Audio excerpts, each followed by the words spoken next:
Hello everyone, welcome to Navya IAS. आज के the Hindu newspaper में जो भी इम्पोर्टेंट न्यूज़ है हमारे लिए, हम उन्हें अच्छे से डिस्कस करेंगे। चलिए शुरू करते हैं। सबसे पहले है ये हंता वायरस। ठीक है, दुनिया में अभी चर्चा का विषय बना हुआ है। हाल ही में हंता वायरस 2026 मई की शुरुआत में क्रूज जहाज MV पर इसके कई मामले जो है सामने आए। क्या हुआ था कि जो डच क्रूज जहाज है वो अर्जेंटीना के उशुआइया से दक्षिण अटलांटिक होते हुए कैप वर्डे के कैनरी द्वीपों पर जा रहा था और उसमें ही कुछ मामले सामने आए हैं। तो 3 लोगों की मौत हो गई है। लोगों को बुखार आ रहा है, सांस लेने में दिक्कत हो रही है, इस प्रकार के कुछ सिम्टम्स देखने को मिले हैं। चलिए शुरू करते हैं। हंता वायरस, ठीक है, वायरस का एक समूह होता है। क्या होता है हंता वायरस? वायरस का एक समूह होता है। चूहों और अन्य कृंतकों में ये देखने को मिलता है। संक्रमण कैसे होता है? चूहे के पेशाब, लार और मल के संपर्क में आने से संक्रमण होता है, या फिर संक्रमित धूल से या गंदी जगह पे जाने से या फिर सांस लेने से होता है। ठीक है, ये कोई कोविड-19 जैसी फैलने वाली बीमारी नहीं है। इसका जो संक्रमण है वो सीमित है और खतरा थोड़ा कम है। इसके लक्षण क्या क्या है?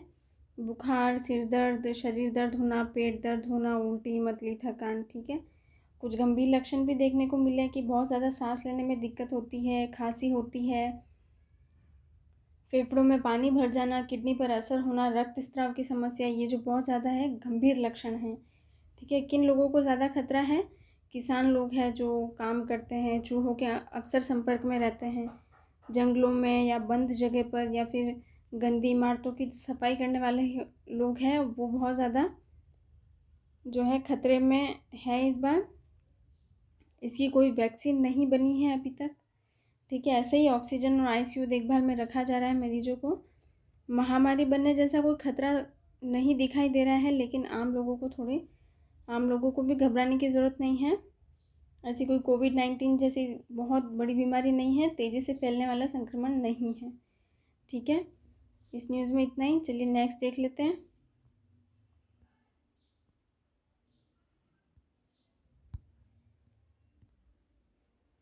ये एक आर्टिकल आया था न्यूज़पेपर में, what is the governor role in hung assembly. ठीक है, अब ये हंग असेंबली क्या होती है? हंग विधानसभा पार्टी को स्पष्ट बहुमत नहीं मिलता है तो वह हंग विधानसभा कहलाती है। कितना? 50% + 1 सीट नहीं मिलता है तो उसे हंग असेंबली कहा जाता है। तमिलनाडु विधानसभा में कुल 234 सीटें थी, जिसमें से 180 उन्हें चाहिए थी लेकिन मिली नहीं। कौन सा मामला है ये? C जोसेफ विजय की पार्टी TVK 2026 के तमिलनाडु विधानसभा चुनाव में सबसे बड़ी पार्टी बनकर उभरी, लेकिन पूर्ण बहुमत नहीं मिला। ठीक है, ये मामला है। अभी हमारे एग्ज़ाम के लिए क्या इम्पोर्टेंट है? अनुच्छेद 164 CM की नियुक्ति करता है राज्यपाल। अनुच्छेद 174 विधानसभा को भंग करना।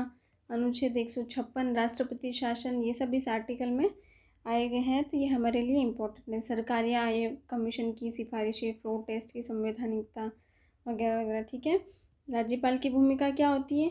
अनुच्छेद 164 के तहत CM की नियुक्ति करना, स्थिर सरकार बनाना, खरीद फरोख्त जो विधायकों की होती है उसे रोकना, ये सब राज्यपाल की भूमिका होती है। सरकार बनाने के लिए क्रम क्या है? पहले से बना कोई गठबंधन है, उसे बहुमत मिला है तो वो सरकार बना सकता है। सबसे बड़े पार्टी अगर कोई है तो उसे अगर बहुमत प्राप्त है तो वह अपनी सरकार बना सकती है। चुनाव बाद कोई गठबंधन बनता है, बहुमत मिल जाता है तो वो अपनी सरकार बना सकते हैं। और अंतिम है राष्ट्रपति शासन, राष्ट्रपति अपनी इच्छा से नियुक्त कर सकता है। अगर कोई सरकार नहीं बना पाता है तो अंतिम विकल्प के रूप में आर्टिकल 156 के तहत राष्ट्रपति शासन लगाया जा सकता है। राज्यपाल जो है मन मर्जी कर सकता है? नहीं, राज्यपाल के व्यक्तिगत विचार जो है वो मायने नहीं रखते। संविधान और लोकतांत्रिक परंपरा के अनुसार उसे निर्णय लेना होता है। ठीक है,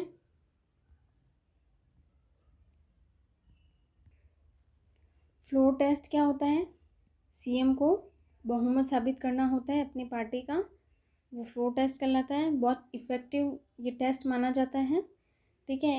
सुप्रीम कोर्ट के कुछ इम्पोर्टेंट फैसले हैं, SR Bommai case, Rameshwar Prasad case, B R Kapoor case, इन सब में कुछ कुछ सुप्रीम कोर्ट ने बहुत महत्वपूर्ण फैसले दिए हैं।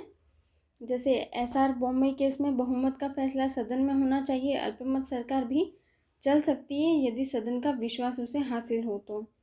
रामेश्वर प्रसाद केस में क्या निर्णय था? राज्यपाल संवैधानिक संकट को रोकने के लिए विधानसभा भंग करने की सिफारिश कर सकता है।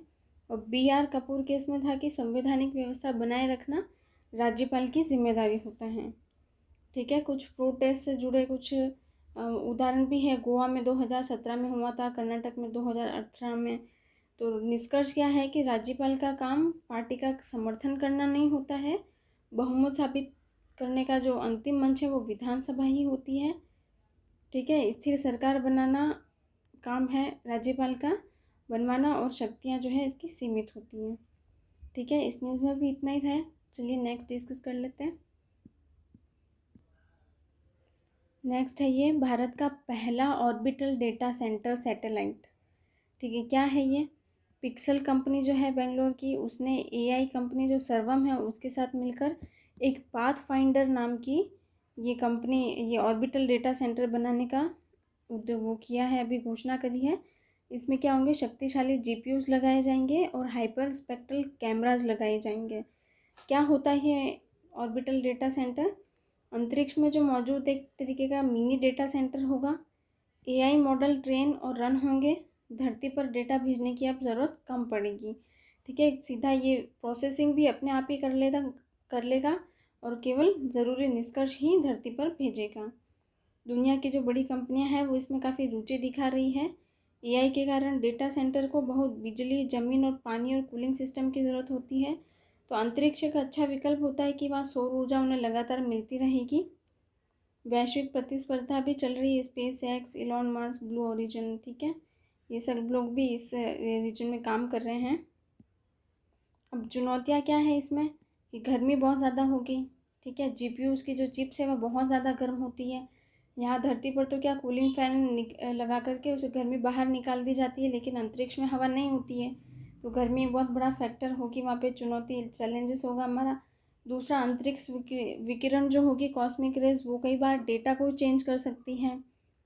और मरम्मत में कठिनाई कि अगर आप अंतरिक्ष में लॉन्च कर देते हैं तो उसकी वापस मरम्मत करना बहुत ज़्यादा मुश्किल काम होगा। ये पिक्सल और सर्वम एआई की साझेदारी होगी। सैटेलाइट बनाना, पिक्सल का काम क्या है? सैटेलाइट बनाना, लॉन्च करना और ऑपरेट करना। और सर्वम का काम क्या होगा? सर्वम कंपनी का एआई सिस्टम और लैंग्वेज मॉडल उपलब्ध कराना। ठीक है। ये दोनों मिलकर वहाँ तस्वीरें कैप्चर करेंगे, प्रोसेस करेंगे और जो निष्कर्ष डेटा के रूप में होगा वो पृथ्वी पर भेजेंगे। ठीक है साथियों, आज के लिए इतना ही। धन्यवाद।